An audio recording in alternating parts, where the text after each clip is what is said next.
Bienvenue sur JK raconte une histoire où se déroulent des drames de la vie réelle. Installez-vous confortablement et savourez le récit d'aujourd'hui. La clé USB est arrivée un mardi matin. Glissée dans une enveloppe Kraft sans adresse de retour, David Mitchell l'a retournée dans ses mains, étudiant le simple morceau de plastique qui détruirait son mariage dans les 60 secondes suivantes. Il l'a inséré dans son ordinateur portable sans hésitation. Le fichier vidéo s'est ouvert sur des images tremblantes d'une chambre d'hôtel. Des draps coûteux, des bouteilles de champagne, et sa femme Sarah pressée contre un homme qui n'était pas lui. L'horodatage indiquait, il y a 3 jours, samedi soir, la nuit de l'enterrement de vie de jeune fille d'Ashley Reynolds.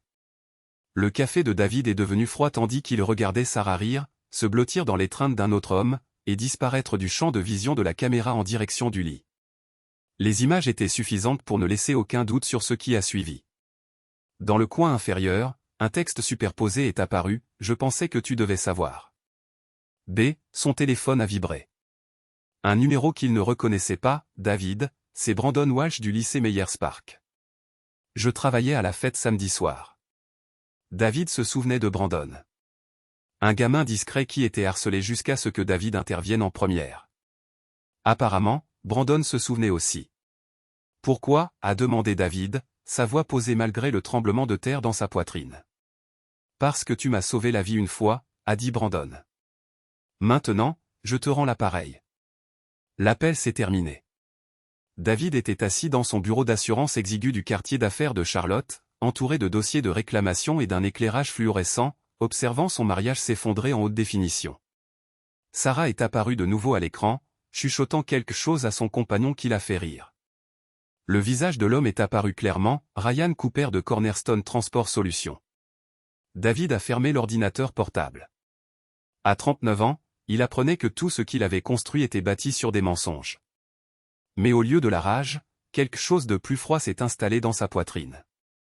Quelque chose de calculateur qui l'a poussé à sortir son téléphone et à appeler le cabinet de son médecin. J'ai besoin de prendre rendez-vous pour un dépistage des IST pour ma femme et moi-même, a-t-il dit calmement. Aujourd'hui si possible. Le docteur Anderson a annoncé les résultats avec une empathie professionnelle.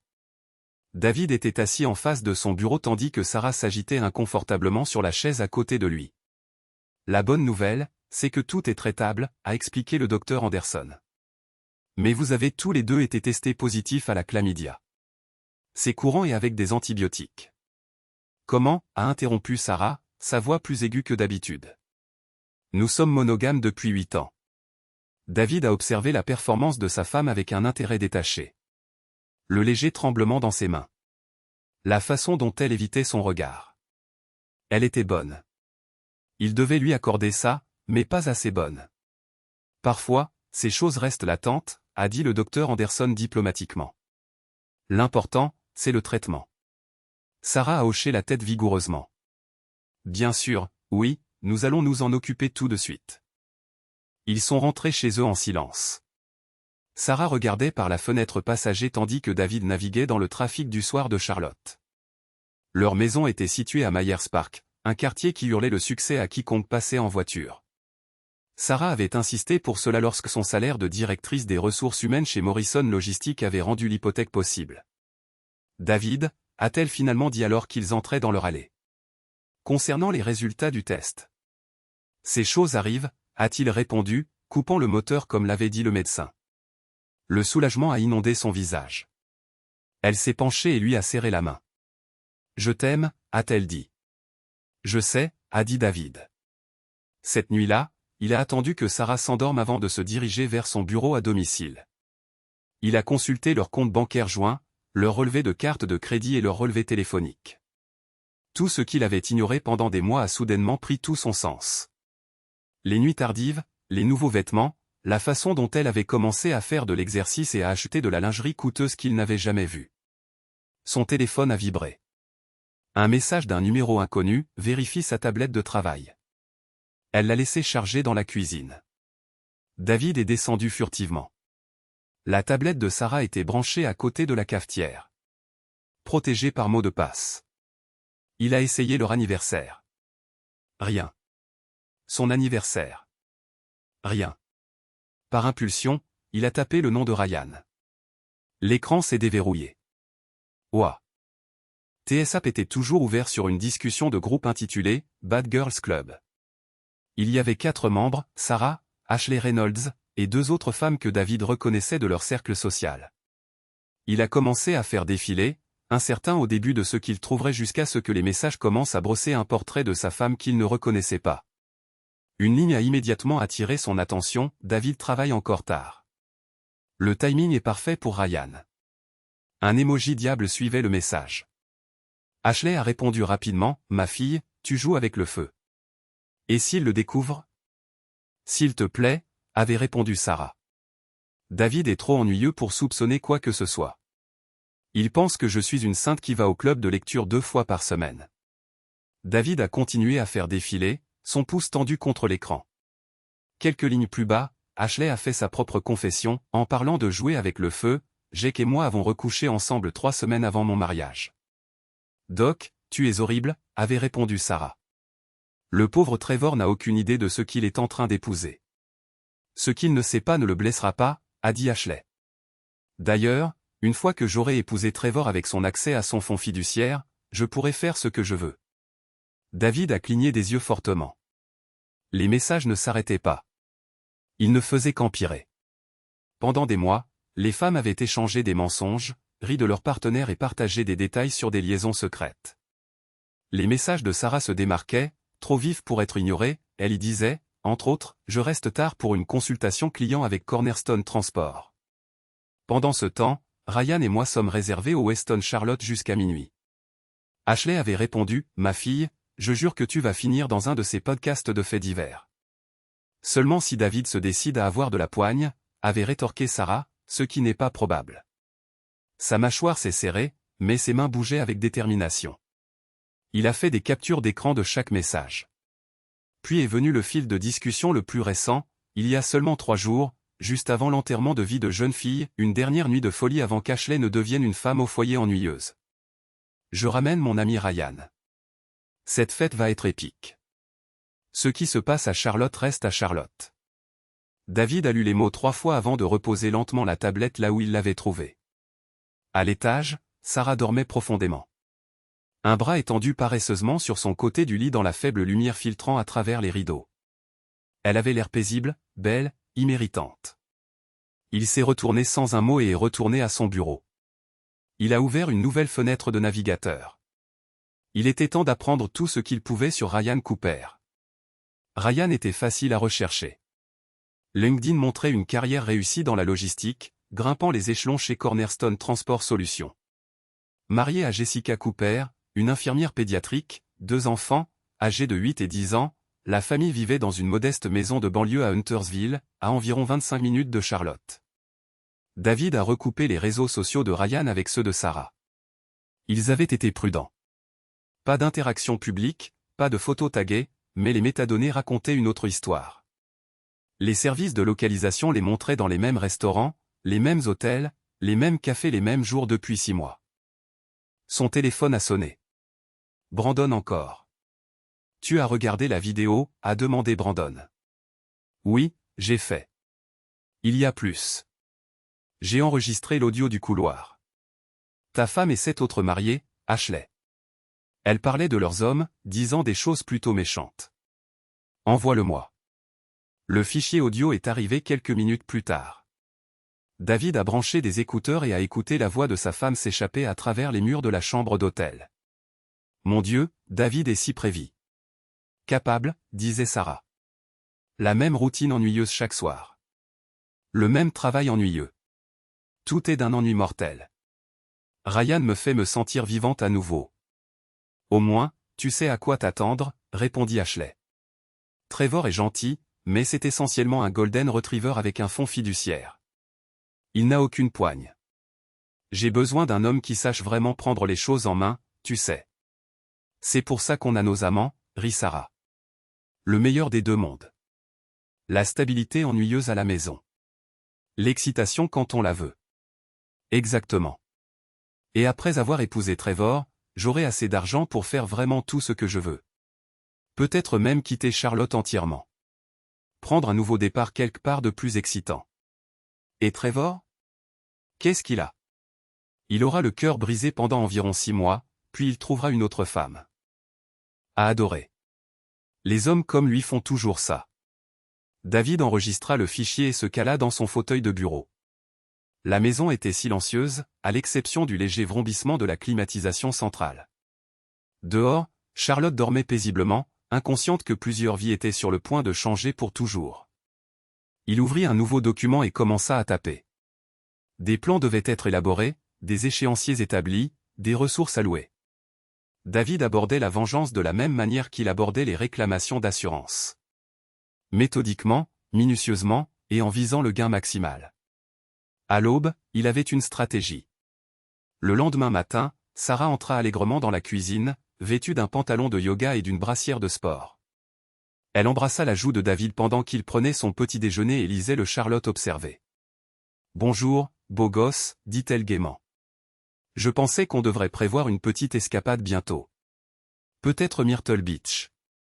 On n'a pas eu de temps en couple depuis une éternité. » Ça a l'air sympa, répondit David sans lever les yeux de son journal. Quand y pensais-tu? Après le mariage d'Ashley, je serai tellement épuisé par toutes les fonctions de demoiselle d'honneur. Elle versa du café dans une tasse de voyage. En parlant de ça, je dois faire des courses pour le mariage aujourd'hui. Les derniers détails, tu sais. David hocha la tête. À quelle heure seras-tu de retour? Probablement tard. Tu sais ce que c'est avec l'organisation d'un mariage. Elle attrapa son sac à main et ses clés. Ne m'attends pas, conduis prudemment, dit David. Après son départ, il passa 3 appels téléphoniques. Le premier était à Mike Stevens, un détective privé avec qui il avait travaillé sur des affaires de fraude à l'assurance. Le deuxième était à Linda Barnes, une avocate spécialisée dans les divorces dont la réputation de tactiques agressives était légendaire dans les milieux juridiques de Charlotte. Le troisième était à sa banque. Je dois transférer des fonds sur un compte séparé, dit-il à son banquier personnel. Quelque chose auquel ma femme ne peut pas accéder. Bien sûr, monsieur Mitchell, de quelle somme parlons-nous? Tout. Avant midi, David avait engagé un détective privé, retenu les services d'un avocat et transféré 90% de leurs actifs liquides sur un compte dont Sarah ignorait l'existence. Son nom avait été retiré de leur carte de crédit conjointe, et il avait commencé le processus de documentation de chaque bien commun en vue d'une éventuelle division. Mike l'appela à 14 heures. « J'ai ta femme à l'œil », rapporta le détective privé. « Elle est au complexe d'appartements de Ryan Cooper. Elle est là depuis environ 1 heure. Prends des photos, une vidéo si possible. » C'est déjà fait. Ce type est assez négligent pour couvrir ses traces. Garé juste devant en plein jour. David se rendit à son bureau d'assurance et passa l'après-midi à traiter des réclamations. Fraude à l'indemnisation des accidents du travail, incendie de maison suspect, accident de voiture mis en scène. Les mêmes schémas se répétaient sans fin. Des gens qui se croyaient malins, sans se rendre compte que les mensonges laissaient toujours des preuves. À 18 heures, Mike lui envoya une galerie de photos. Sarah entrant dans l'immeuble de Ryan. Sarah à la fenêtre de Ryan, clairement visible et riant. Sarah partant 3 heures plus tard, les cheveux en désordre et le rouge à lèvres effacé. David transféra les photos à Linda Barnes avec une note. Preuve documentaire.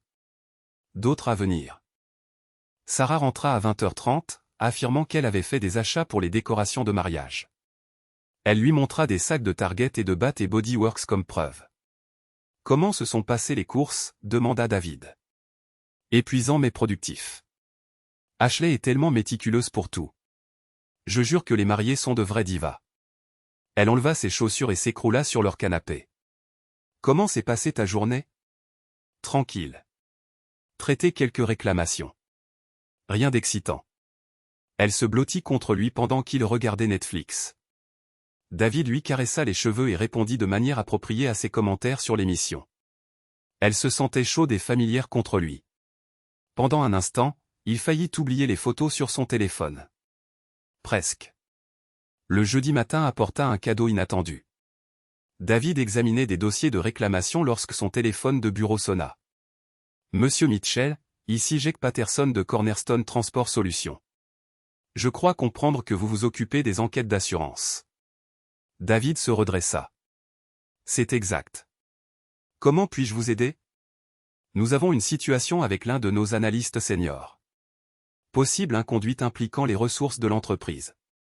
Nous avons besoin de quelqu'un de discret pour examiner cela. Quel genre d'inconduite? Du harcèlement sexué. Une employée a signalé un comportement inapproprié. Des situations de quid pro quo possibles. Nous avons besoin de documentation avant de pouvoir agir. David sourit. Je serais ravi d'en discuter davantage. Qui est l'employé en question? Ryan Cooper. Vous le connaissez? Pas personnellement, mais je peux certainement enquêter objectivement. Ils fixèrent un rendez-vous pour le vendredi matin. David raccrocha et appela immédiatement Mike. J'ai besoin que tu creuses davantage la situation professionnelle de Ryan Cooper, en particulier toute plainte, problème de RH ou relation inappropriée avec des collègues. C'est noté, quelque chose de particulier que je devrais chercher? Tout. Ce type est sur le point de passer une très mauvaise semaine. Ce soir-là, Sarah annonça qu'elle dînait avec Ashley pour discuter des derniers préparatifs de mariage. On sera probablement en retard, dit-elle, en appliquant du rouge à lèvres devant le miroir de leur chambre.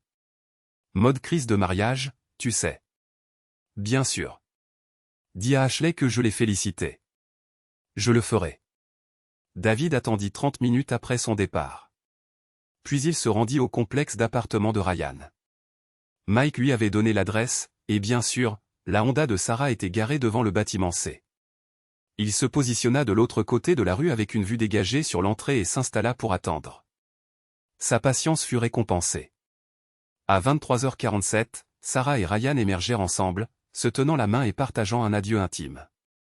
Elle resta pressée contre lui pendant une minute entière avant de finalement marcher vers sa voiture. David photographia tout. Quand Sarah rentra à minuit, elle trouva David lisant au lit. Alors, le dîner, demanda-t-il négligemment. Stressant. La pauvre Ashley a des doutes sur les fleurs. Nous avons dû appeler 3 fournisseurs différents.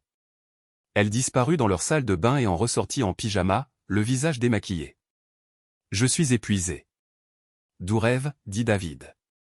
Elle se blottit contre lui avec un soupir satisfait. Je t'aime.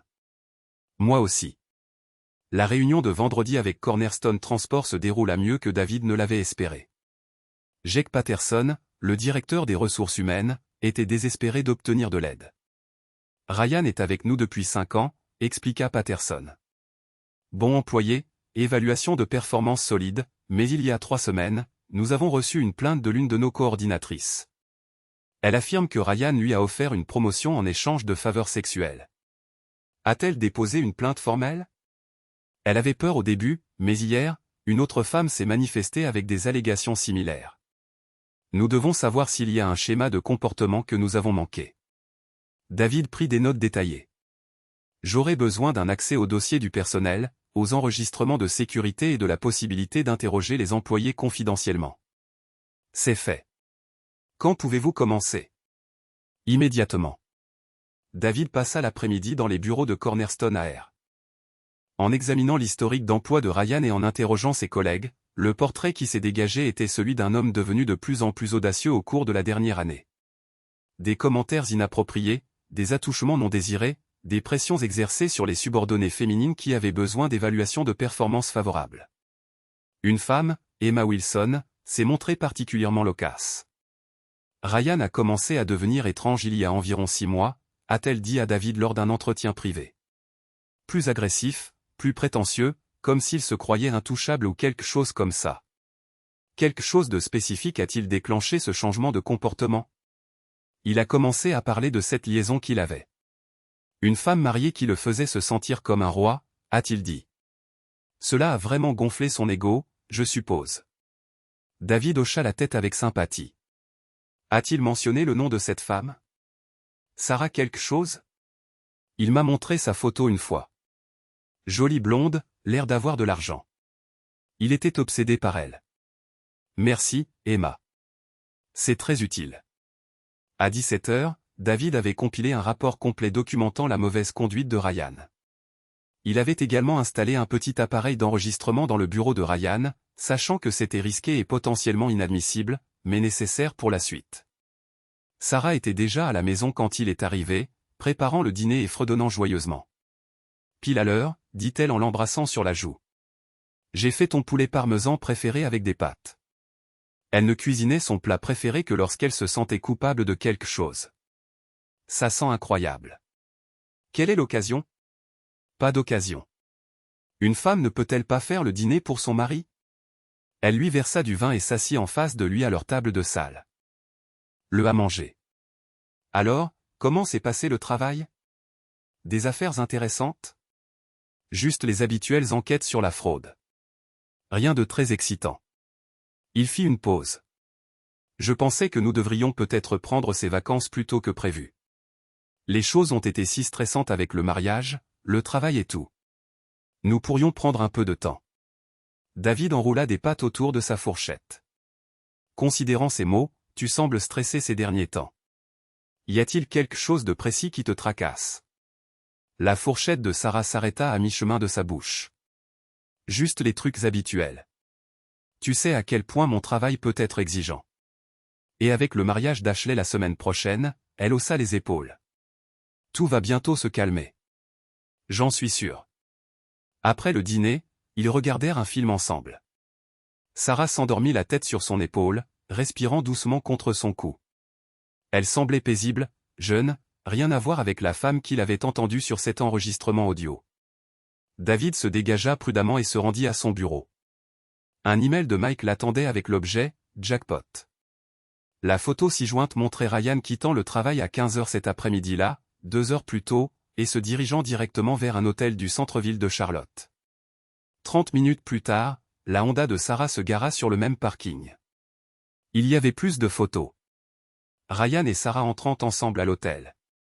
La main de Ryan sur le bas de son dos alors qu'ils attendaient l'ascenseur. Les horodatage montraient qu'ils étaient restés à l'intérieur pendant plus de 2 heures. David a tout enregistré dans un dossier sécurisé et a commencé à planifier la phase 2.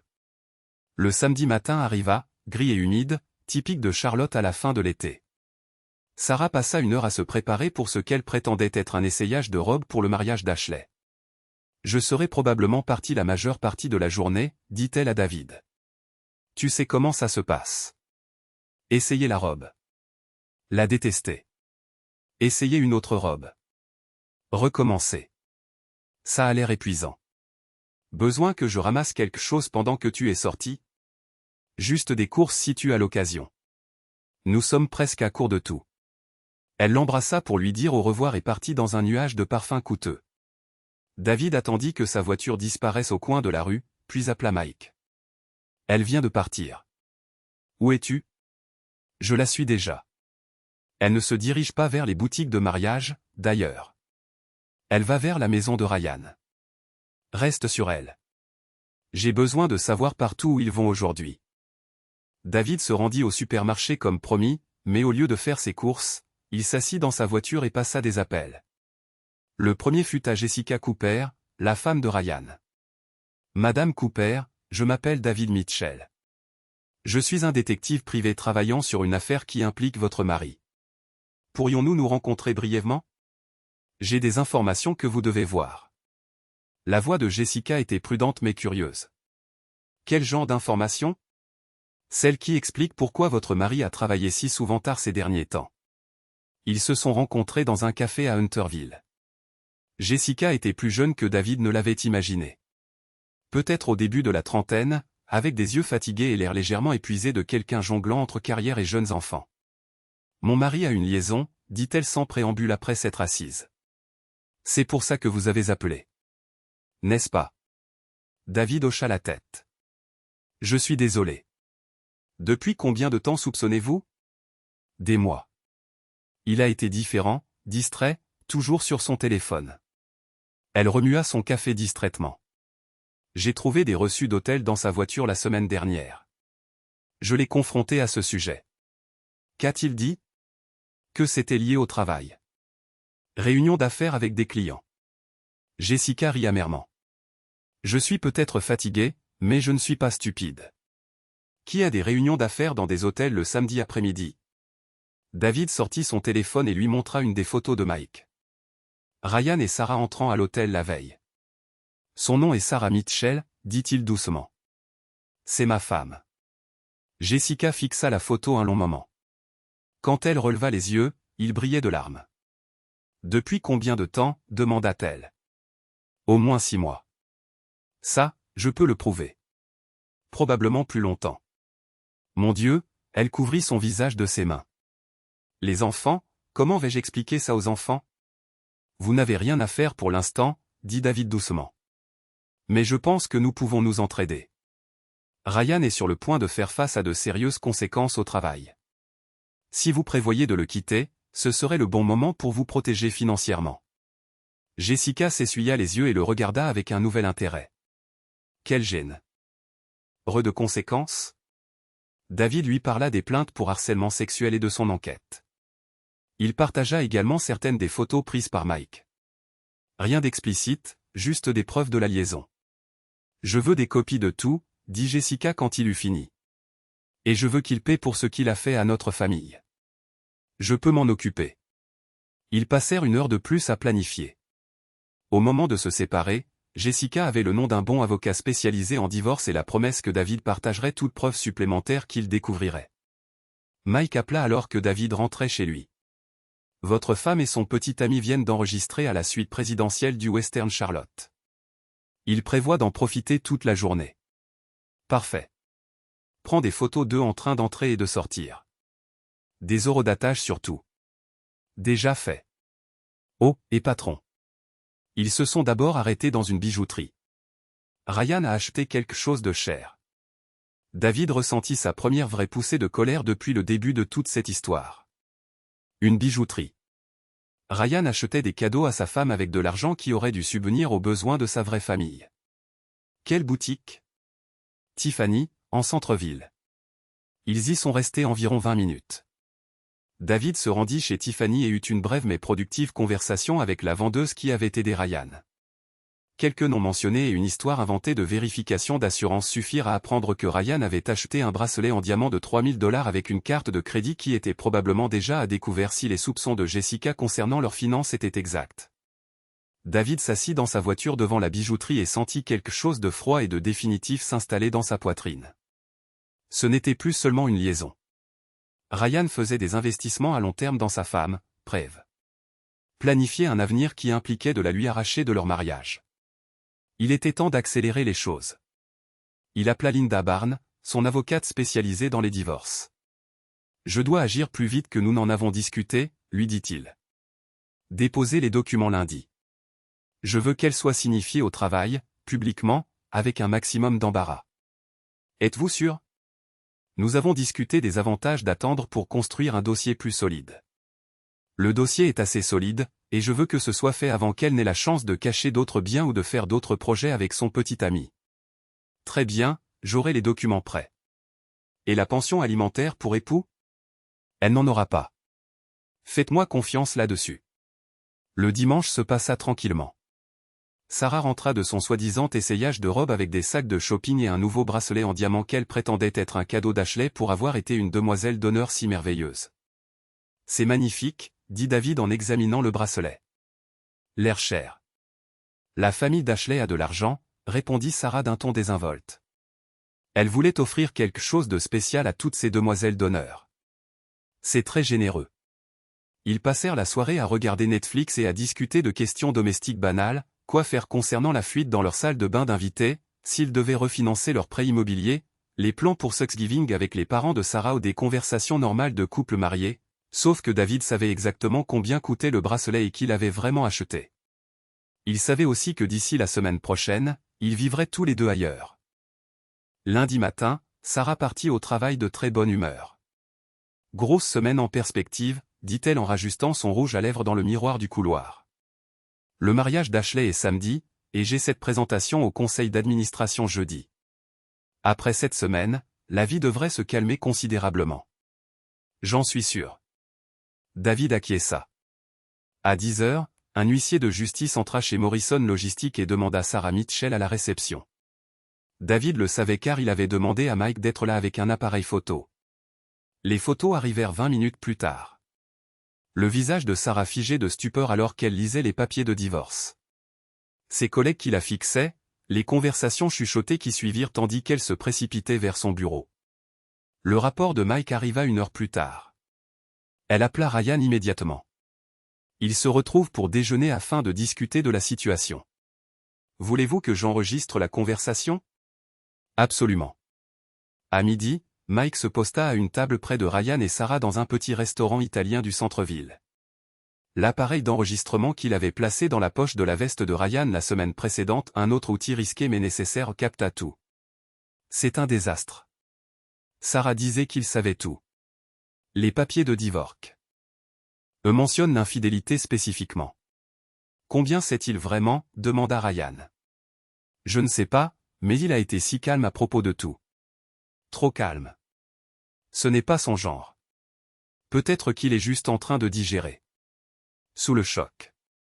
Tu sais, certains hommes se ferment quand ils deviennent émotifs. Tu ne comprends pas. Sarah dit que David ne devient pas émotif. Il devient stratégique. S'il a demandé le divorce, cela signifie qu'il a un plan. Alors, qu'est-ce qu'on fait? Je ne sais pas. Mon avocat dit que je devrais essayer de me réconcilier ou au moins de retarder la procédure pour avoir le temps de comprendre ce qu'il a contre nous.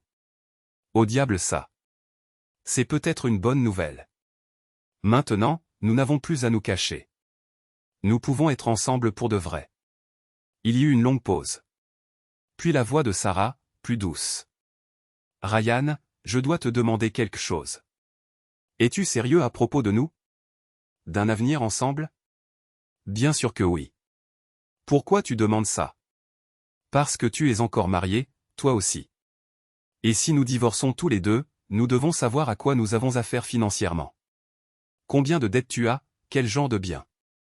Ne t'inquiète pas pour l'argent. J'ai mis des choses en place. Jessica ne connaît pas la moitié de mes comptes. Une autre pause. Puis Sarah de nouveau. Quel compte? Des trucs offshore. Des crypto-monnaies. Des positions de trésorerie qu'elle ne peut pas toucher. Je planifie ça depuis des mois, chérie. Quand le moment sera venu, nous aurons des options. David écouta l'enregistrement 3 fois. Prenant des notes. Ryan cachait des biens à sa femme. Peut-être illégal. Certainement utile pour le dossier de divorce de Jessica. Plus important encore, il mentait à Sarah sur sa situation financière. Selon Jessica, Ryan était criblé de dettes et avait emprunté sur leur maison pour financer sa liaison. Temps pour la phase 3. David appela Jake Patterson chez Cornerstone Transport. J'ai mon rapport préliminaire prêt sur l'enquête Ryan Cooper. Pourrions-nous nous rencontrer cet après-midi, dit Jake. Il y a des découvertes urgentes que vous devez voir. À quel point urgent? Urgent de le virer immédiatement. Ils se rencontrèrent à 15 heures. David présenta un dossier complet documentant le harcèlement sexuel de plusieurs employés par Ryan, son utilisation des ressources de l'entreprise à des fins personnelles et sa relation inappropriée avec une collègue du service RH d'une autre entreprise, à savoir Sarah. Jésus-Christ, dit Jake en feuilletant des photos de Ryan et Sarah ensemble. Elle travaille au RH chez Morrison Logistique. C'est un cauchemar en termes de responsabilité.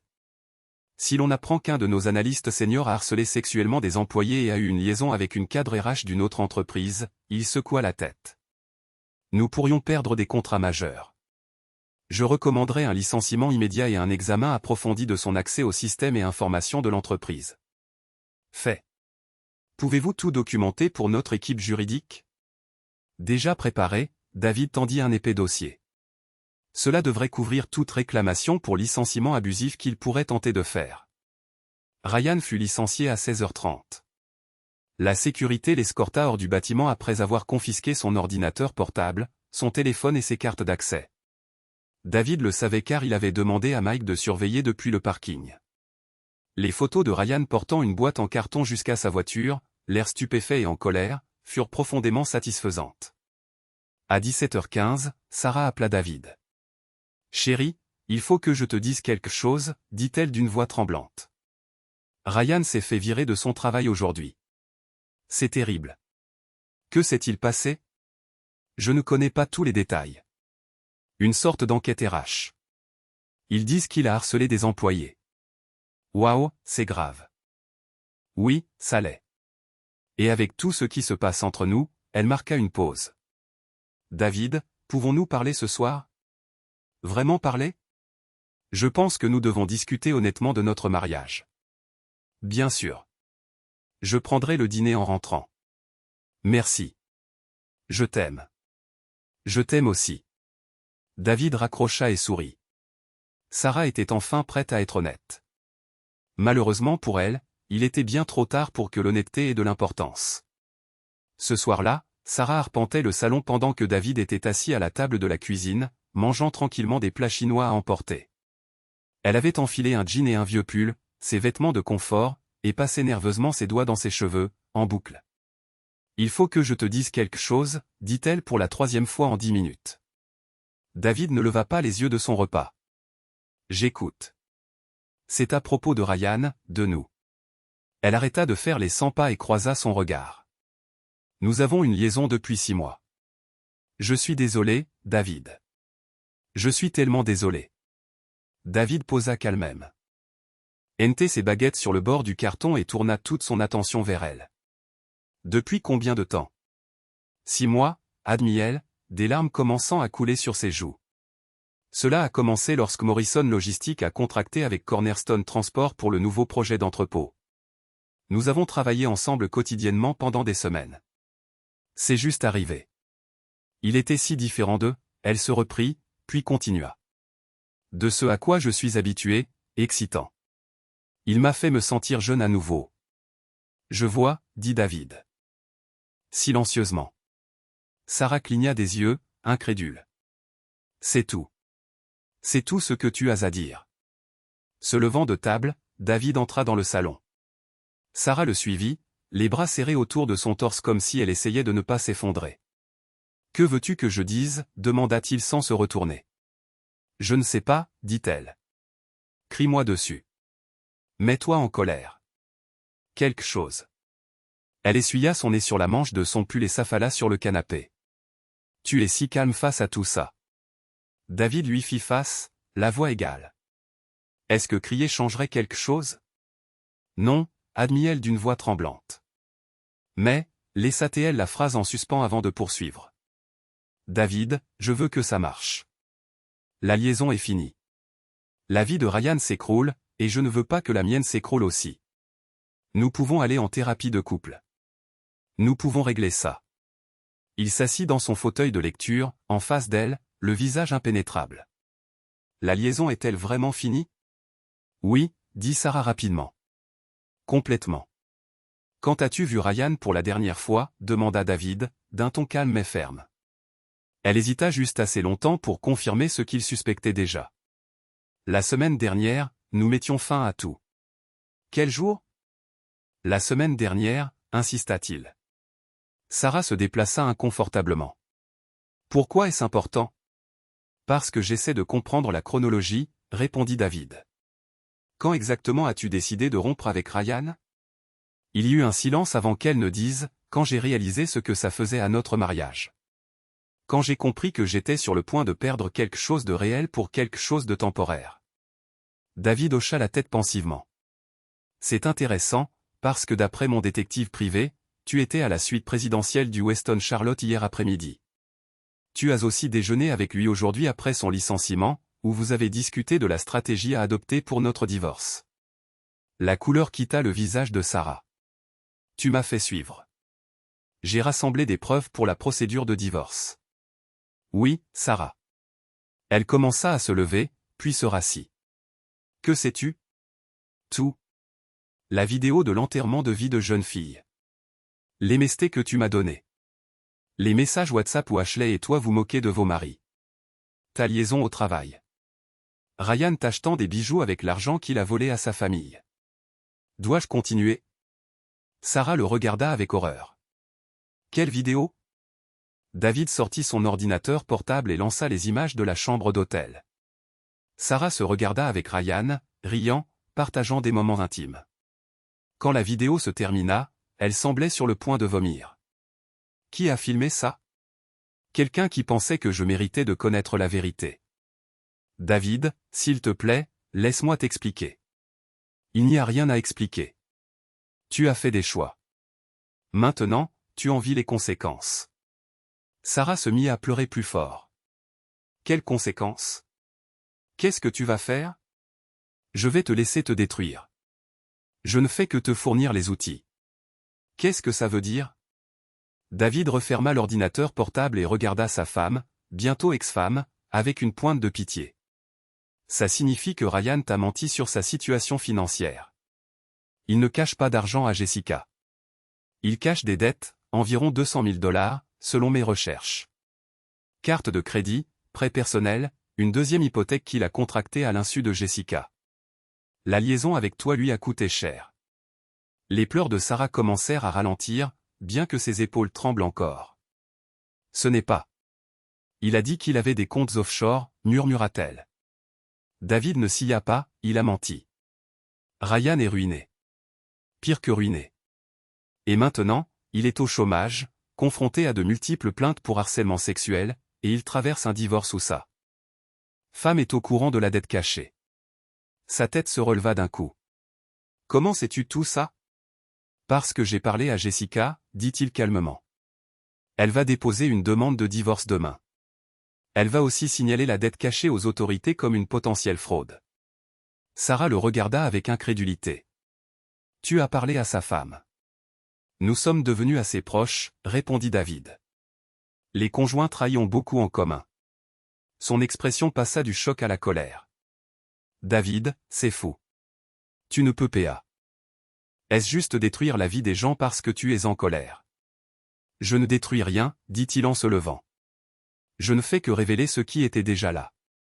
Ryan et toi avez détruit vos propres vies. Je fais juste en sorte que tout le monde le sache. Il y eut un long silence. Puis Sarah leva les yeux vers lui, les yeux suppliants. Et nous? Notre mariage?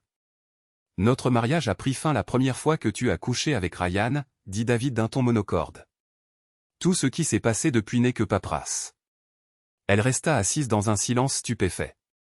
Quand elle parla enfin, sa voix était faible, désespérée. Qu'est-ce que tu veux de moi? Que puis-je faire pour arranger ça? Rien, dit-il en prenant son manteau. Il n'y a rien à arranger. Il doit y avoir quelque chose, insista TL. De l'argent. Je te donnerai tout lors du divorce. La maison, mon 401K, tout. David la regarda un long moment, puis dit, j'ai déjà tout. Je l'ai transféré sur des comptes auxquels tu n'as pas accès. Ses yeux s'écarquillèrent d'alarme. Tu ne peux pas faire ça. C'est illégal. En fait, non, répondit-il froidement. J'ai déplacé mes biens pour les protéger d'une potentielle dissipation. Tout est parfaitement légal dans ces circonstances. Mais la maison, commença TL, est à mon nom seulement. David l'interrompit. Tu as signé un acte de renonciation il y a 2 ans quand nous avons refinancé. Tu te souviens? Tu as dit que ce serait plus facile pour les impôts. Le visage de Sarah devint blanc. Tu as planifié ça. Tout ça. Non, dit-il en prenant ses clés sur la table basse. J'ai planifié pour ça. Il y a une différence. Il marcha vers la porte sans se retourner. Je vais à l'hôtel ce soir. Tu peux rester ici jusqu'à ce que le divorce soit prononcé. Après ça, tu devras trouver un autre endroit où vivre. Sa voix se brisa quand elle demanda, où suis-je censé aller? David ne s'arrêta pas, ce n'est plus mon problème. Il marcha vers la porte, puis marqua une pause. Oh, et Sarah, tu voudrais peut-être te faire tester à nouveau. Ryan a couché avec d'autres femmes en dehors de toi. Jessica a trouvé des preuves d'au moins 3 liaisons. Il laissa sa femme sanglotant sur leur canapé et roula jusqu'à un Hampton Inn près de l'aéroport international Charlotte Douglas. La chambre était petite et quelconque, mais c'était la sienne. Pour la première fois depuis des mois, David dormit paisiblement. Le mardi matin apporta un divertissement inattendu. David était à mi-chemin de son omelette au restaurant de l'hôtel lorsque son téléphone vibra. Le message venait d'un numéro inconnu, c'est Ashley Reynolds. Nous devons parler du mariage. Il fixa l'écran un instant avant de répondre, je ne suis pas sûr que nous ayons quoi que ce soit à discuter. Sa réponse vint rapidement, je sais que tu as quelque chose sur moi à propos de l'enterrement de vie de jeune fille. Je te paierai pour que tu te taises. Intéressant. Ashley paniquait. David lui envoya une courte réponse, rendez-vous à la boulangerie française à Malaise sur Park Road à midi. Il passa la matinée à son bureau, rattrapant son travail d'assurance. Vers 11 heures, Mike appela avec une mise à jour. Ryan passe une mauvaise journée. Le détective a rapporté que Jessica avait changé les serrures de sa maison. Ses cartes de crédit sont toutes bloquées et la rumeur circule sur les raisons de son licenciement. Des nouvelles de l'endroit où il loge, demanda David, se penchant en arrière sur sa chaise. Motel Bon Marché sur Indépendance Boulevard. Un de ces endroits qu'il loue à la semaine. Oh, et sa voiture a été saisie ce matin. David esquissa un sourire sombre. Parfait. Garde un œil sur lui. Je veux savoir s'il essaie de contacter Sarah. Bien reçu, dit Mike avant de raccrocher. Ashley attendait déjà quand David arriva chez Amales. Elle avait l'air nerveuse, constamment. Jetant des coups d'œil furtifs à son téléphone et balayant le café du regard comme si elle s'attendait à ce que des paparazzi fassent irruption. « Merci de m'avoir rencontré », dit-elle alors qu'il se glissait sur la banquette en face d'elle. David joignit les mains sur la table. « Que puis-je faire pour vous ? » « Je sais que vous avez une vidéo de l'enterrement de vie de jeune fille, dit Ashley en baissant la voix. Je sais qu'elle me montre avec Jake. Je vous donnerai 10 000 $ pour que vous la supprimiez. Il haussa un sourcil. Pourquoi voudrais-je la supprimer? Parce que vous êtes en colère contre Sarah, pas contre moi. Sa voix était tendue. Cela n'a pas à affecter mon mariage. David l'observa. Elle était belle d'une manière soignée et artificielle, maquillage impeccable, vêtements de créateur qui criaient la richesse, et des bijoux qui coûtaient probablement plus cher que sa voiture. Tout chez elle était arrangé pour le statut. C'est quand le mariage, déjà, demanda-t-il négligemment.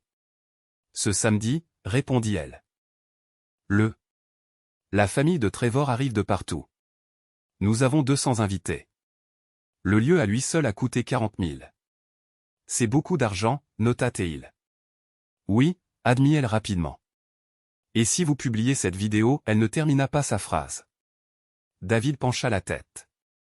Qu'avez-vous fait exactement à la fête pour être si inquiète? Ashley s'agita sur sa chaise. J'ai fait des erreurs. De mauvais choix, mais ils ne reflètent pas qui je suis vraiment. Quel genre d'erreur, demanda-t-il, insistant. J'étais avec Jake, mon ex-petit ami. Sa voix tomba en un murmure. Nous étions ensemble. David haussa un sourcil, mais ne dit rien, la laissant continuer. C'était stupide, dit Ashley. J'étais ivre, effrayé par le mariage, et il était là. Juste un moment de faiblesse. Et maintenant vous craignez que Trevor le découvre. Les yeux d'Ashley se remplirent de larmes. Il serait dévasté. Absolument dévasté. Trevor n'a jamais été avec une autre femme. Il pense que je suis cette personne parfaite qui n'a jamais fait d'erreur. Elle tapota ses yeux avec une serviette. C'est un homme bon. Il ne mérite pas d'être blessé comme ça. Vous avez raison, dit David. Il ne le mérite pas. Alors, vous supprimerez la vidéo. J'y réfléchirai, répondit David calmement. Son ton s'aiguisa immédiatement.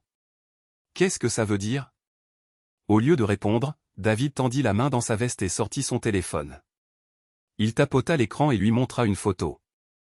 Non pas de l'enterrement de vie de jeune fille, mais de la surveillance de Mike la semaine dernière. Ceci a été pris il y a 5 jours, dit-il. Vous étiez au Ouest à Charlotte avec Jake pendant 3 heures. Ashley fixa l'écran, stupéfaite. Comment avez-vous? Pourquoi me suiviez-vous? Je ne vous suivais pas spécifiquement, dit David froidement. J'enquêtais sur le réseau d'aventures lié à ma femme. Vous étiez juste l'un des fils. C'est insensé, murmura-t-elle. Vous ne pouvez pas simplement espionner les gens. Je peux enquêter sur la fraude à l'assurance, répondit-il, imperturbable, ce qui a mené à des fautes professionnelles, ce qui a mené à l'infidélité. Tout est parfaitement légal. Ashley baissa les yeux sur la table. Quand elle parla enfin, sa voix était creuse. Que voulez-vous? David n'hésita pas, je veux que vous soyez honnête. Depuis combien de temps trompez-vous Trevor? Depuis que nous nous sommes fiancés. 8 mois. Elle couvrit son visage de ses mains. Jake et moi avons une histoire. Nous sommes sortis ensemble pendant 2 ans avant que je ne rencontre Trevor. Quand je me suis fiancé, Jake est revenu dans ma vie et je n'ai pas pu rester loin de lui. Pourquoi épousez-vous Trevor si vous êtes amoureuse de Jake? Parce que Jake n'a pas d'argent. Les mots jaillirent d'elle assez fort pour faire regarder les autres clients. Elle baissa de nouveau la voix. Jake est barman. Il vit dans un studio et conduit une voiture plus vieille que moi. Trevor a un fonds fiduciaire. Sa famille possède la moitié du comté de Mecklembourg. Donc, il s'agit d'argent. Il s'agit de sécurité, d'avoir la vie que je veux. Ashley le regarda directement. Vous pensez que ça fait de moi une personne horrible? Je pense que ça vous rend honnête. Enfin. Allez-vous supprimer la vidéo? David réfléchit à sa question. Ashley avait raison. Son combat n'était pas avec elle. Mais elle était aussi la meilleure amie et complice de Sarah. Plus important encore, elle était sur le point de détruire la vie d'un homme bon pour de l'argent. Non, dit-il finalement. Mais je vais vous faire une proposition. Quel genre de proposition? Annulez le mariage vous-même. Dites la vérité à Trevor à propos de Jake. Faites-le avant samedi et je garderai la vidéo privée. Vous êtes fou? Je ne peux pas faire ça. Alors je le ferai pour vous. Samedi matin, 1 heure avant la cérémonie, je remettrai à Trevor une clé USB avec tout ce qu'il y a dessus. Vidéo, photos, horodatage. Qu'il décide s'il veut poursuivre le mariage. Ashley le fixa, choqué. Vous feriez vraiment ça? Détruire mon mariage devant 200 personnes. Je sauverais Trevor d'épouser quelqu'un qui ne l'aime pas. Ça ressemble à un service public. C'est du chantage. Non, c'est un choix. Vous pouvez lui dire la vérité en privé et essayer de régler les choses, ou vous pouvez le laisser le découvrir publiquement et faire face aux conséquences. Ashley pleurait ouvertement maintenant, ne se souciant plus de son maquillage. Il ne me pardonnera jamais. Peut-être pas, mais il mérite la chance de prendre cette décision. Et si je ne lui dis pas, alors samedi sera une journée très mémorable pour toutes les personnes impliquées. David la laissa à table et retourna à son hôtel. Il avait des appels à passer et des plans à finaliser. Le mariage était dans 4 jours et il voulait être prêt pour n'importe quelle issue. Mercredi apporta des nouvelles de plusieurs fronts. Le premier appel vint au de Jessica Cooper. Ryan s'est présenté à mon travail hier, dit-elle sans préambule. La sécurité a dû l'escorter dehors. Il criait que vous aviez ruiné sa vie. Le ton de David s'aiguisa. Vous êtes en sécurité? Je crois que oui, répondit-elle. Il est plus désespéré que dangereux pour l'instant, mais je voulais que vous le sachiez. Il devient instable. Je ferai en sorte que quelqu'un le surveille, l'assura David. Des nouvelles de la procédure de divorce? Mon avocat a tout déposé hier, dit Jessica. Ryan va être choqué quand il réalisera l'ampleur de ses dettes. Il s'avère qu'il me cachait des cartes de crédit depuis des années. De combien d'argent parlons-nous? Demanda David. Près de 300 000, dit-elle amèrement. Plus la deuxième hypothèque. Il a emprunté sur tout ce que nous possédions pour financer son aventure avec votre femme. Hôtel, restaurant, bijoux, week-end. J'ai payé pour la trahison de mon propre mari sans même le savoir. David sentit une froide satisfaction s'installer dans sa poitrine. Il sera ruiné financièrement complètement, confirma Jessica. Et son avocat dit que les poursuites pour harcèlement sexuel au travail vont aussi être coûteuses. Il pourrait devoir déclarer faillite. Bien, dit David simplement. Le deuxième appel arriva 1 heure plus tard. C'était Linda Barnes, l'avocate de David pour le divorce. L'avocat de Sarah veut négocier. Elle a dit qu'ils offraient un partage 50-50e de tous les biens si vous acceptiez une procédure de divorce sans faute. David haussa un sourcil. Quel est leur levier? Ils n'en ont aucun, répondit Linda. Son avocat sait qu'elle est en position de faiblesse. L'offre est pur désespoir. Refusé, dit David fermement. Je veux continuer à tout documenter. La Caroline du Nord est peut-être sans faute, mais l'adultère affecte toujours la pension alimentaire et le partage des biens. Linda soupira. Cela va être compliqué et public. J'y compte bien, dit-il. En milieu de journée, le troisième appel vint de Mike, le détective privé. Ryan a essayé de contacter votre femme toute la journée, rapporta Mike. Appel, SMS, il s'est présenté à son travail. Elle ne répond pas. Intéressant, dit David. Peut-être que Sarah est plus maligne que je ne le pensais. Ou peut-être qu'elle a juste peur. Mike. Il se murmure en ville que Ryan a complètement pété les plombs. Il boit énormément, profère des menaces, parle de se venger de tous ceux qui ont détruit sa vie. Continuez à le surveiller, a ordonné David. S'il devient dangereux, appelez la police. C'est ce que nous ferons. Oh, et patron, a ajouté Mike, j'ai entendu dire qu'il y avait des problèmes avec le mariage d'Ashley Reynolds. Des rumeurs courent sur le fait que le marié aurait des doutes. David s'est permis un petit sourire. Vraiment? C'est intéressant. À 15 heures, son téléphone a vibré avec un SMS d'Ashley. Je lui ai parlé de Jake, de tout. Le mariage est annulé. Tu es content maintenant? David a répondu par SMS. Je suis fier de toi d'avoir fait ce qu'il fallait. Sa réponse est arrivée en quelques secondes. Trevor ne me regarde même plus. Sa famille est furieuse. Les fournisseurs gardent leurs acomptes. J'ai tout perdu. David n'a pas mâché ses mots dans sa réponse. Tu as perdu un peu d'argent et quelques fausses relations, mais tu as retrouvé ton intégrité. Le dernier SMS d'Ashley était venimeux. Va te faire foutre, toi et ton intégrité. J'espère que Sarah et toi vous détruirez mutuellement. David n'a pas répondu. Il a posé le téléphone, ressentant une satisfaction sombre et silencieuse que Trevor Hamilton ne gâcherait pas sa vie avec une femme qui le voyait comme un compte en banque. Le jeudi matin apporta la plus grande surprise jusqu'à présent. David était en train de quitter son hôtel. Il avait enfin décidé qu'il était temps de trouver un appartement plus permanent. Quand son téléphone a vibré, l'écran s'est allumé avec le nom de Sarah. Il a décroché immédiatement. « David, c'est moi, dit-elle, d'une voix tremblante et incertaine. Quelque chose de terrible s'est passé. Son estomac se noie. Qu'est-ce qu'il y a? Ryan m'a attaqué hier soir à mon bureau, dit-elle, à peine capable de se maîtriser. David se figea, sa main se resserrant autour du téléphone. Tu es blessé? J'ai des bleus. J'ai peur, admit Sarah, la voix brisée. Il était ivre et en colère, parlant sans cesse de comment il avait tout perdu. Son travail, Jessica, son avenir. Il m'a blâmé pour tout. Où es-tu en ce moment? Demanda David, se dirigeant déjà vers la sortie. Je suis au poste de police, j'ai déposé une plainte. Ils essaient de le retrouver. J'arrive tout de suite, dit-il sans hésiter. Quand David est arrivé au siège de la police de Charlotte-Mecklenburg en centre-ville, il a aperçu Sarah dans la salle d'attente. Elle avait l'air terrible, pâle, épuisée, avec une ecchymose distincte qui assombrissait sa joue gauche.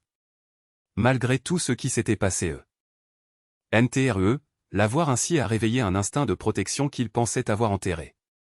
Il s'est assis à côté d'elle et a gardé sa voix calme. Dis-moi ce qui s'est passé. Sarah a baissé les yeux sur ses mains en parlant. Je travaillais tard, terminant des rapports avant les audiences de divorce. Ryan est arrivé vers 20 heures. Il était ivre, furieux. Il n'arrêtait pas de dire que j'avais gâché sa vie, que tout ce qui n'allait pas était de ma faute. Il t'a menacé? Demanda David. Ses yeux se sont posés sur les siens. Il m'a attrapé, m'a secoué, a dit que s'il coulait, il m'emmènerait avec lui. Elle a touché doucement sa joue. Quand j'ai essayé de m'échapper, il m'a frappé. Jésus, Sarah, murmura-t-il, le poing serré. Elle a regardé autour d'elle nerveusement. La sécurité est arrivée avant que ça ne s'aggrave. Mais David, sa voix s'est abaissée, presque un murmure. Il n'a pas fini, il a parlé de faire payer tout le monde. Tu veux dire Jessica, même Ashley? Il a complètement perdu la tête. Avant que David ne puisse répondre, la détective Maria Santos est apparue à la porte du hall. Madame Mitchell, dit-elle. Nous aimerions revoir votre déclaration une dernière fois. Sarah hocha la tête, se levant. Bien sûr. Alors que David commençait à se lever, Sarah lui a pris la main, la serrant fermement. Reste, le supplia-t-elle. Je sais que les choses sont compliquées entre nous, mais en ce moment j'ai peur et tu es la seule personne en qui j'ai confiance. Il a regardé son visage contusionné, ses doigts tremblants, et a senti quelque chose s'adoucir en lui. Une partie de lui tenait toujours à elle. Peut-être que ça serait toujours le cas. D'accord, dit-il doucement.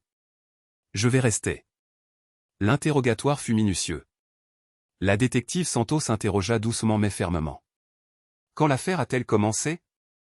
Ryan a-t-il déjà été violent? Avez-vous un endroit sûr où loger? Sarah a répondu calmement, sans se dérober. Je loge à la maison, mais si Ryan sait où j'habite, nous enverrons des voitures de patrouille passer régulièrement, l'a assuré la détective. Mais étant donné son état mental, il serait peut-être judicieux de trouver un endroit temporaire où loger. Après, David et Sarah se sont assis dans sa voiture juste devant le commissariat.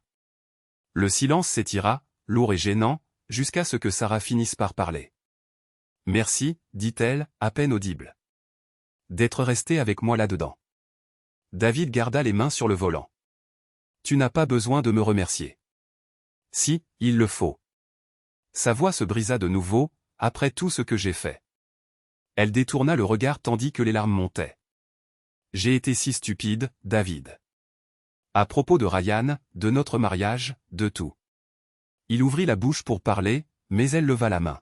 « Non, laisse-moi finir, insista-t-elle. Je pensais que Ryan était excitant parce qu'il était dangereux. Il s'est avéré qu'il était juste dangereux. » Elle laissa échapper un rire amer et s'essuya le visage avec sa manche. « Tu veux la vérité? La vraie vérité? » David jeta un coup d'œil. « Si tu veux me la dire. » Je m'ennuyais, admit-elle. Avec nous, avec ma vie, avec le fait d'être une adulte responsable. Ryan me faisait me sentir jeune, insouciante et vivante. Elle fit une pause, puis ajouta, mais jeune et insouciante n'est qu'une façon plus jolie de dire stupide et égoïste. David ne répondit pas.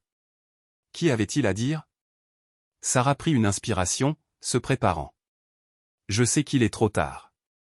Je sais que tu ne me pardonneras jamais, mais je veux que tu saches que je comprends ce que j'ai gâché. Tu es un homme bon, David. Tu mérites tellement mieux que moi. Il la regarda, les yeux impénétrables. Où vas-tu loger ce soir? Je ne sais pas, admit-elle. Un hôtel, je suppose. Chez mes parents, c'est à 3 heures de route. David considéra ses options. Le plus intelligent serait de la déposer à un hôtel et de s'en aller. La laisser régler ses problèmes toute seule. Mais Ryan était dangereux et Sarah était toujours sa femme légalement, sinon émotionnellement. Tu peux rester dans ma chambre d'hôtel ce soir, dit-il finalement. Je dormirai sur le canapé. Demain, tu pourras prendre d'autres dispositions. Tu n'es pas obligé de faire ça. Je sais que je n'y suis pas obligé, mais Ryan est imprévisible en ce moment, et je ne veux pas que tu sois blessé plus que tu ne le es déjà. Ils se rendirent au Hampton Inn en silence. Sarah a appelé son travail pour se déclarer malade, tandis que David a téléphoné à Mike et à la détective Santos. Ryan était toujours introuvable, mais sa voiture avait été repérée près du centre-ville de Charlotte. Nous devons le retrouver avant qu'il ne blesse quelqu'un d'autre, David le dit à Mike lors d'un des appels. La voix de Mike grésillait à travers la ligne. La police est sur le coup, mais ce type n'a plus rien à perdre. Ça le rend dangereux. Ce soir-là, David et Sarah commandèrent le service en chambre et s'assirent de chaque côté du lit, regardant les informations. C'était surréaliste. Deux personnes autrefois amoureuses s'accrochaient maintenant à la routine dans un endroit qui n'était pas chez elles. Pendant une coupure publicitaire, Sarah rompit le silence. « Puis-je te demander quelque chose ?» David coupa le son de la télé. « Bien sûr. » Elle ne le regarda pas en parlant. « Quand as-tu su pour Ryan ?» Il s'adossa contre la tête de lit. « Le jour où tu as fait les tests pour les MST. Ta performance au cabinet du médecin était convaincante mais pas parfaite. » Les yeux de Sarah s'écarquillèrent. « Tu savais depuis des semaines et tu n'as rien dit. » Je rassemblais des preuves. Je faisais des plans, dit David d'un ton neutre. Des plans pour me détruire, demanda-t-elle, sa voix se durcissant. Il se tourna vers elle. Des plans pour me protéger. Tout le reste n'était que des conséquences. C'est juste, murmura-t-elle, puis elle resta silencieuse un instant. Le poids de tout ce qui n'avait pas été dit s'installa entre eux. Finalement, elle demanda, qu'est-ce qui va nous arriver maintenant? Je veux dire? David maintint son regard fixe. Le divorce aura lieu. Tu traces ta route. Je trace la mienne. Et Ryan? Sa voix trembla légèrement. Ryan fait face aux conséquences de ses choix. Comme tout le monde. Le vendredi matin, ils eurent leur réponse. Le téléphone de David sonna à 7 heures. Il décrocha et entendit le détective Santos à l'autre bout. Nous l'avons retrouvé, dit-elle. Ryan Cooper. Il a été arrêté pour avoir attaqué Sarah, demanda David, se redressant. Entre autres choses, répondit Santos. Il s'avère qu'il a été bien occupé, il s'est introduit chez son ex-femme, a volé des bijoux et des appareils électroniques, a violé une ordonnance restrictive déposée par Jessica hier, et a également laissé des messages vocaux menaçants à son ancien patron. David laissa échapper un soupir. Va-t-il en prison? Oh oui, confirma Santos. De multiples accusations de crimes graves entre le cambriolage, l'agression et les violations d'ordonnances restrictives. Il ne dérangera personne avant longtemps. Après avoir raccroché, David se tourna vers Sarah, qui était assise à la petite table de l'hôtel, sirotant une tasse de café. Ryan a été arrêté, dit-il.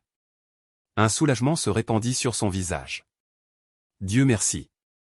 Pourquoi? Cambriolage, vol, agression, violation d'ordonnances restrictives. Il va passer des années en prison. Des années, répéta TL, les yeux écarquillés. La Caroline du Nord ne prend pas la violence domestique et le harcèlement à la légère, et Jessica porte plainte pour fraude financière. Sarah baissa les yeux vers son café, sa voix douce. Alors, c'est vraiment fini. Tout. Les histoires criminelles. Oui, dit David. Notre divorce doit encore être finalisé, n'est-ce pas? Le divorce. Elle leva les yeux vers lui, les yeux brillants. Je sais que ça semble fou, mais une partie de moi souhaite que nous puissions recommencer. Faire comme si rien de tout cela n'était arrivé. Nous ne pouvons pas, dit David, sans méchanceté. Je sais, répondit-elle. Mais si nous le pouvions, le voudrais-tu? Il fit une pause, observant la femme en face de lui. Toujours belle, toujours intelligente, toujours capable de rire quand elle ne faisait pas semblant d'être quelqu'un d'autre. Mais c'était aussi la femme qui l'avait trahi pendant 6 mois, qui lui avait donné une MST, qui s'était moqué de lui dans son dos. Non, dit-il finalement. Je ne le ferai pas parce que je ne peux pas te faire confiance, et parce que tu ne peux pas me pardonner, expliqua-t-il. Et sans confiance, nous n'avons rien qui vaille la peine d'être reconstruit. Sarah hocha lentement la tête, les larmes lui montant à nouveau aux yeux. Je comprends. J'espère que tu comprends aussi, dit David, et j'espère que tu en tireras une leçon. Elle laissa échapper un rire amer. Qu'est-ce que je suis censé apprendre? Que tromper est mal. Je le savais déjà. Non, dit David, se levant du lit pour faire sa valise pour la nuit. Que les actions ont des conséquences. Que les autres ne sont pas de simples personnages secondaires dans ton histoire. Que lorsque tu fais du mal aux gens, ils peuvent te faire du mal en retour. Elle essuya ses yeux du revers de la main. C'était ça? Toi me faisant du mal en retour? En fermant sa valise, David marqua une pause et la regarda une dernière fois. Non, dit-il fermement. C'était moi qui refusais d'être une victime. Il y a une différence. 6 mois plus tard, David se tenait sur le parking de l'aéroport international Charlotte Douglas, faisant ses adieux à une vie qu'il n'avait jamais voulu quitter, mais qu'il ne pouvait plus supporter de vivre. Le divorce avait été prononcé 3 mois plus tôt. Sarah avait engagé un avocat spécialisé dans la gestion de crise, mais il n'y avait pas grand-chose à contrôler. Les preuves contre elle étaient accablantes, et les lois de la Caroline du Nord permettaient toujours que la preuve de l'adultère affecte la division des biens et la pension alimentaire. Elle s'était retrouvée avec presque rien. Quelques vêtements, sa voiture et assez d'argent pour recommencer ailleurs. Ryan purgeait une peine de 4 ans dans une prison d'État. Jessica avait obtenu son divorce, vendu leur maison pour payer ses dettes et déménagé avec les enfants en Virginie pour être plus proche de sa famille. Elle avait envoyé à David une carte de Noël le remerciant de l'avoir aidé à échapper à ce qu'elle réalisait maintenant être un mariage abusif. Ashley avait entièrement quitté Charlotte après le scandale de son mariage. Aux dernières nouvelles de David, elle travaillait comme agente immobilière à Atlanta et sortait avec un homme qui ignorait son histoire avec Jake. Certaines personnes n'apprenaient jamais. Trevor Hamilton avait envoyé à David une bouteille de scotch coûteux avec un mot. « Tu m'as sauvé la vie. Si jamais tu as besoin de quoi que ce soit, appelle-moi. » Il sortait apparemment avec une enseignante de l'UNC Charlotte qui partageait ses intérêts pour la randonnée et le bénévolat.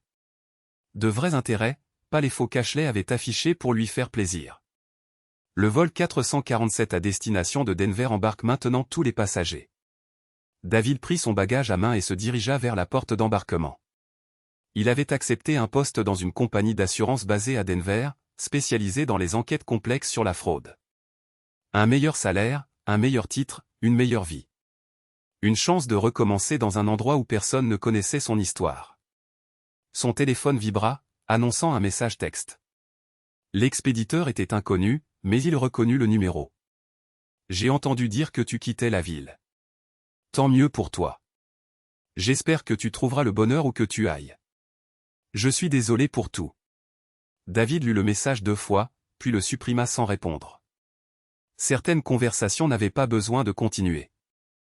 Alors que l'avion décollait de Charlotte, David regarda la ville qui avait été sa maison pendant 15 ans. De 30 000 pieds, elle semblait paisible, ordonnée, comme un endroit où les mauvaises choses n'arrivaient pas aux bonnes personnes. Mais David savait mieux maintenant. Les mauvaises choses arrivaient partout, à tout le monde. L'astuce était de décider comment réagir quand elles vous arrivaient. Certains devenaient des victimes. Certains devenaient des méchants. Et certaines personnes, si elles étaient intelligentes, patientes et prêtes à penser stratégiquement plutôt qu'émotionnellement, devenaient des survivantes. L'avion vira vers l'ouest en direction du Colorado, vers les montagnes et la neige, et un futur qui appartenait entièrement à David. Pour la première fois depuis des mois, il sourit. Plus tôt, en attendant à la porte d'embarquement, son téléphone avait vibré avec une notification de son application bancaire. Son compte d'investissement avait atteint un nouveau jalon. Assez d'argent pour acheter une maison dans les contreforts de Denver avec vue sur les Rocheuses et de la place pour le chien qu'il avait toujours voulu, mais que Sarah avait refusé d'avoir. L'argent qui avait été le leur était maintenant entièrement le sien. De l'argent que Sarah avait contribué à gagner grâce à son salaire en RH, mais qu'elle avait perdu par sa trahison. Alors que l'hôtesse de l'air lui offrait une boisson, David sortit son ordinateur portable et commença à rechercher des races de chiens adaptées à la vie en montagne. Les bergers allemands semblaient prometteurs, loyaux, intelligents, protecteurs, tout ce que son ex-femme n'avait pas été. L'avion volait à travers des nuages épars vers un soleil couchant, emportant David loin de Charlotte et vers une vie où il n'aurait plus jamais à se demander qui lui mentait ou ce qu'il ignorait des personnes en qui il avait confiance. Certains pourraient qualifier ce qu'il avait fait à Sarah et Ryan d'excessif, voire de cruel. Mais David préférait le considérer comme une leçon. Il leur avait appris que les actions avaient des conséquences, que la trahison avait un prix, que certains hommes, poussés à bout, riposteraient plus fort que ce qu'on n'aurait jamais imaginé. C'était une leçon qu'il espérait qu'ils retiendraient pour le reste de leur vie. Sous lui, la Caroline du Nord disparut dans l'obscurité, emportant avec elle le dernier chapitre de l'ancienne vie de David Mitchell. Devant lui s'étendaient les possibilités du Colorado et le genre de paix qui ne vient qu'en sachant qu'on s'est battu contre les personnes qui ont essayé de nous détruire.